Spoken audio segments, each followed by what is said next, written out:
جن چیزوں کا تم دنیا سے پردہ رکھ لیتے ہو، ان چیزوں کو جب اللہ کے سامنے بے پردہ کرتے ہو تو اس خودداری کا مان رکھتا ہے۔ جو باتیں تم کسی کو نہیں بتا پاتے، وہ باتیں جب اللہ کو بتاتے ہو تو وہ خوش ہوتا ہے کہ جو تم نے کسی سے نہیں کہا وہ اس سے بلا جھجک کہہ دیا۔ کیا پتہ تمہاری رضا تم تک پہنچانے کے لیے ہی اللہ تمہیں اپنی رضا سے گزار رہا ہو۔ تو یقین رکھو دعائیں کبھی رائے گاہ نہیں جاتی، تو پھر دعا مانگنا کبھی مت چھوڑنا، اور اس یقین کے ساتھ مانگنا کہ وہ ہر حال میں دے کے رہے گا۔ پھر دیکھنا تمہاری دعاؤں کے جوابات ان صورتوں میں آئیں گے کہ تم مطمئن ہو جاؤ گے۔ قرآن پاک میں اللہ تعالیٰ منظر کچھ یوں بیان کرتا ہے کہ جب ہم نے شیطان کو یہاں سے بے دخل کیا تو وہ کہنے لگا مجھے اس دن تک مہلت دیں جس دن لوگ قبروں سے اٹھائے جائیں گے، اور اللہ نے فرمایا جا تجھے مہلت دی گئی۔ پھر شیطان کہنے لگا جیسے میں گمراہ ہوں ویسے ہی میں تیرے بندوں کو گمراہ کروں گا، پھر ان کے پاس، ان کے آگے، ان کے پیچھے، ان کے دائیں اور ان کے بائیں سے آؤں گا، اور تو اکثر ان میں سے شکر گزار نہیں پائے گا۔ پھر اللہ نے فرمایا یہاں سے ذلیل و خوار ہو کر نکل جا، جو شخص ان میں سے تیرا کہا مانے گا وہ میرے بندوں میں سے نہیں۔ جب بھی جس سے اللہ ناراض ہوتا ہے اس دل سے اپنی یاد نکال دیتا ہے، تو پھر تم بھی ان لوگوں میں سے مت ہو جانا۔ تم دور تو جا رہے ہو مگر اتنا نہ چلے جانا کہ اللہ کو ڈھونڈ ہی نہ سکو۔ ساری چیزیں واپس مل جاتی ہیں، یا ساری خواہشات کسی نہ کسی ذریعے سے پوری ہو ہی جاتی ہیں۔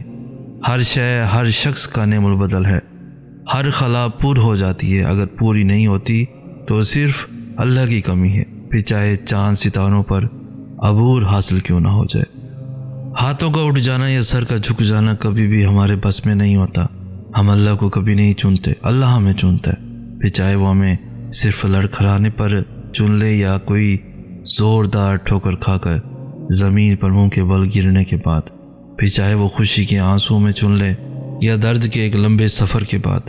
فرق اس چیز سے نہیں پڑتا کہ وہ کیسے چنتا ہے، لیکن یہ ضروری ہے کہ وہ چن لے، کیونکہ ان سے بہتر کبھی کوئی نہیں ہو سکتا جو اللہ کو پسند آ جائے، جنہیں لاکھوں مایوس لوگوں میں سے ان کے دل میں صرف ایک خیال ڈال کر چنا جاتا ہے، امید کا خیال، قبولیت کا خیال، اور اس رب پر یقین کا خیال، ایسا خیال جس کا پیچھا کرتے کرتے وہ اللہ تک پہنچ جاتے ہیں، جن کی پہنچ 7 آسمان پار تک ہو۔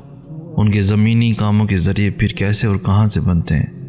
یہ خیال بڑے بڑے عقل والوں کی سمجھ سے بھی باہر ہے، کیونکہ وہ ممکن اور ناممکن کی جنگ میں الجھ کر ہار جیت کا فیصلہ خود سنا دیتے ہیں۔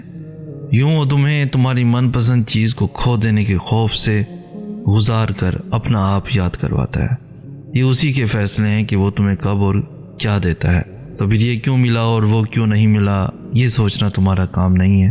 تمہارا کام بس دعا کرنا ہے اور یقین رکھنا ہے، کیونکہ تم خود اپنے لیے اچھے یا برے کا انتخاب نہیں کر سکتے۔ تم خود ہی خود کے ساتھ ناانصافی کرتے ہو، اللہ تمہارے ساتھ کبھی ناانصافی نہیں کرتا۔ وہ دیکھتا ہے تمہارے ہر چھپے آنسو، پر اب تم اللہ کی محبت سے باخبر ہی صحیح، درد بھری آواز سے جب تم نے اللہ کو یاد کیا تھا، ان بہتے ہوئے آنسوؤں سے جب تم نے مسکرانا سیکھا تھا، پلکوں کے پیچھے جب تم نے اپنی خواہش کو مارا تھا، وہ ہچکیاں اور وہ سسکیاں، جب اس کے بدلے تم کہاں کہاں کس موڑ پر گئے تھے، اور وہ وقت جب تم نے ہر ایک تنہائی کے لمحے برداشت کیے تھے، وہ سب اللہ کو معلوم ہیں، یاد ہیں۔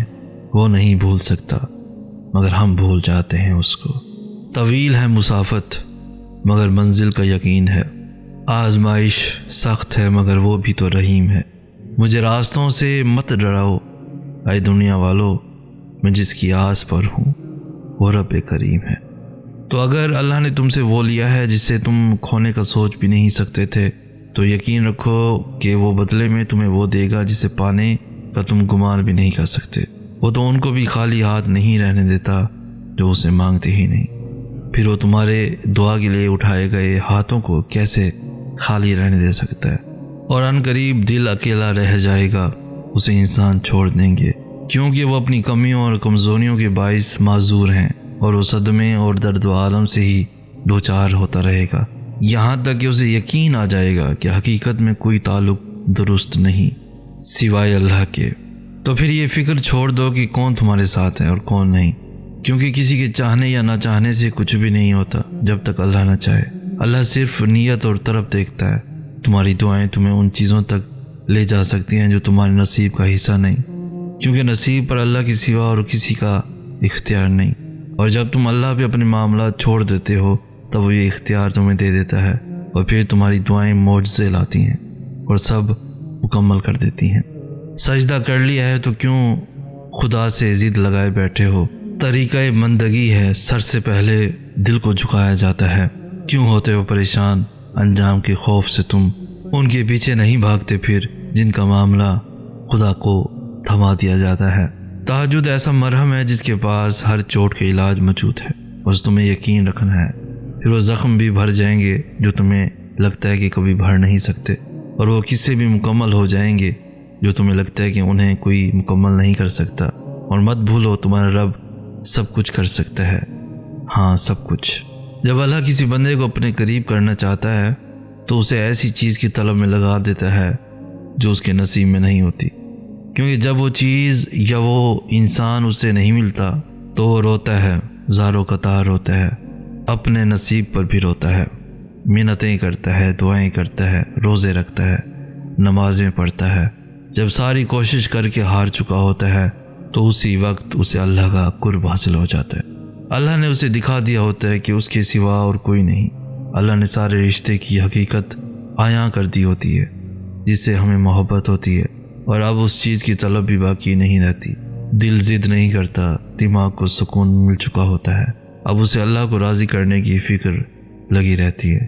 بہت خوش نصیب ہے وہ شخص جسے اللہ کی محبت حاصل ہو جائے۔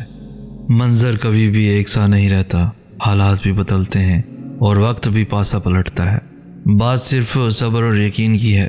اس پہ صبر کر لو جو ملا نہیں، اور اس پہ یقین رکھ لو جو اب تمہارے پاس ہے، پھر تم تک وہ بھی پہنچا دیا جائے گا جس پر تم نے صبر کر رکھا تھا۔